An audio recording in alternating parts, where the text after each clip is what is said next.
marks. So let's get started with a small story about how the punctuation marks came to town and they met the alphabets.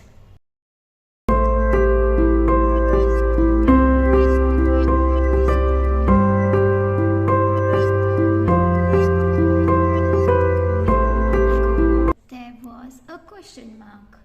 He used to ask questions. There was a full stop or period. There was an exclamatory mark. He was very excited about everything. And there was a comma. He used to stop in between every time. First day at the school, the day when they met alphabets.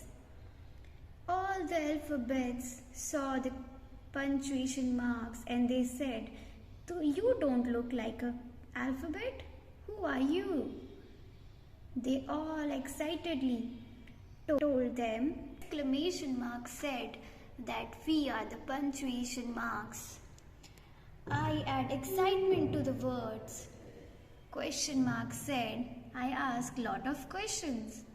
Period said, I brought the end to the sentence in a tiny end. Comma tried to step and fit in where he could. Now all the letters started forming words and the other punctuation marks started to fit in. They all were roaming around and around, but when commas tried to fit in, the letters pushed him away. They told him that, "Why are you standing in between us?" Comma felt very bad and he started crying and he went and he left the classroom. Now what happened, as all the alphabets were trying to make the words, and now they started running all around in the classroom and they started jumbling up. And exclamation mark and the question mark and the period started telling them, "Don't run away. Please just stand where you are and just let's make a sentence." They were not listening to them.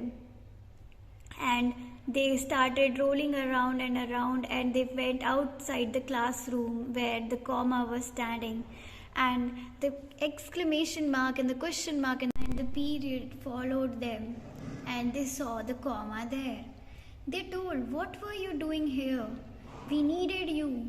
All the words have jumbled up. They need you. Have you forgotten what was your role?" Period said to him that your job is to slow down the things. Did you forget that? They all made comma remember that they all have a job to do when they are with words.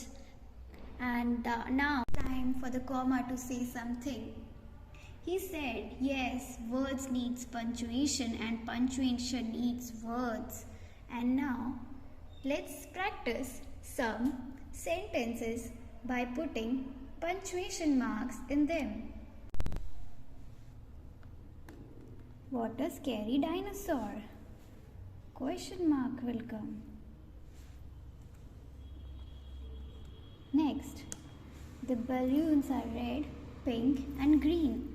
So, the commas part is here. He will stop the words from getting jumbled up. Oh, we forgot to put full stop. Now, the last sentence, it was a 4-figure number. So, here one more punctuation mark will come. Basically, a hyphen. Hyphen joins together two words. Now, the full stop will come. We have completed all our sentences. I hope you enjoyed learning punctuation marks with their punctuation family.